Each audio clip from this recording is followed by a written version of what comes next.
என் மகளே, என் மகனே, கர்த்தராகிய நான் உங்களுக்கு கொடுத்த வாக்குத்தத்தங்களை இன்று நீங்கள் விசுவாசித்து பெற்றுக் கொண்டீர்களா? ஒவ்வொரு நாளும் உங்களுடைய வாழ்க்கையிலே உங்களுக்கு துணை நிற்பேன் என்று சொல்லியிருக்கிறேன் அல்லவா? அதனால் என் ஜனமாகிய நீங்கள் ஒன்றுக்கும் பயப்படாமல் உங்களுடைய வாழ்க்கையிலே நீங்கள் நீதிமான்களாக வாழுங்கள். உங்களுக்கு வேதாகமத்தில் இருந்து சொல்லுகிறேன். ஏசாயா 60ஆம் அதிகாரம் 20ஆம் வசனம். உன் சூரியன் இனி அஸ்தமிப்பதும் இல்லை, உன் சந்திரன் மறைவதும் இல்லை. கர்த்தரே உனக்கு நித்திய வெளிச்சமாயிருப்பார். உன் துக்க நாட்கள் முடிந்து போம் என்று எழுதியிருக்கபடியாக என் மகளே, என் மகனே, கர்த்தராகிய நான் உங்களை பார்த்து சொல்கிறேன். இன்னும் எவ்வளவு நாட்கள் துக்கத்தோடு வாழ்ந்து கொண்டிருக்க வேண்டும் என்று கலங்கிக் கொண்டிருக்கிற என் ஜனமாகிய உங்களுக்கு கர்த்தராகிய நான் சொல்லுகிறேன். என் மகளே, என் மகனே, உங்களின் துக்க நாட்கள் முடிந்து போகும். உங்களுக்கு இருக்கக்கூடிய வேதனை, சோதனையான காலகட்டங்களில் இருந்து நீங்கள் இன்றே விடுதலை ஆவீர்கள் என்று உங்களுக்கு வாக்கு கொடுக்கிறேன். இன்று உங்களுக்கு நீங்கள் கண்டுகொண்டிருக்கக்கூடிய துக்கம் உங்களை விட்டு விலகி நீங்கள் மிகப்பெரிய ஆசீர்வாதத்தை காண்பீர்கள் என்று உங்களுக்கு சொல்லுகிறேன்.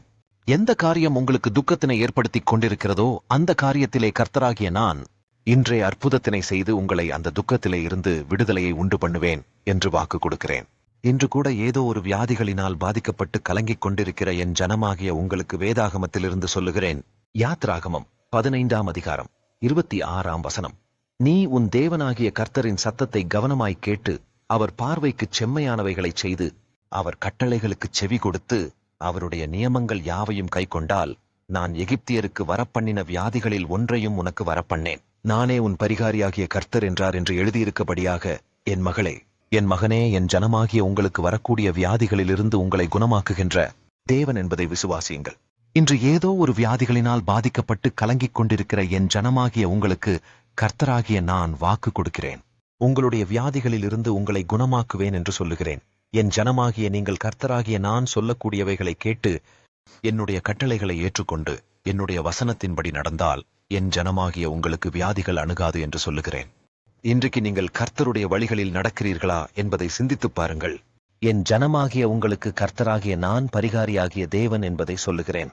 அதற்கு நீங்கள் விசுவாசத்தோடு கர்த்தராகிய என்னை தினமும் துதிக்க வேண்டும். நீங்கள் கர்த்தராகிய என்னை துதிக்கும் பொழுது நான் உங்களை வியாதியில் இருந்து விடுவித்து பாதுகாத்து வழிநடத்துவேன் என்று வாக்கு கொடுக்கிறேன்.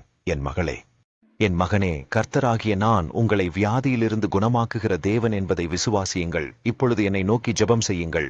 ஜெபத்தினிலே, கர்த்தாவே, எனக்கு இருக்கக்கூடிய துக்கத்தினை இன்று மாற்றுவதற்காக உமக்கு ஸ்தோத்திரம். தேவனே, இன்று இந்த காரியத்திலே இருக்கக்கூடிய துக்கத்தினை இன்றே மாற்றுபடியாக உம்மை நோக்கி துதிக்கிறேன். கர்த்தாவே, உம்முடைய வேதாகம வாக்குத்தத்தத்தின்படி என்னுடைய துக்கத்தினை மாற்றி போடும்படியாக உம்மை நோக்கி துதிக்கிறேன்.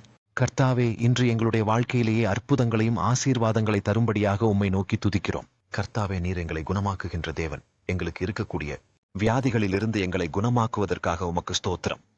கர்த்தாவே, உம்முடைய கரத்தினால் என்னை தொட்டு குணமாக்கும்.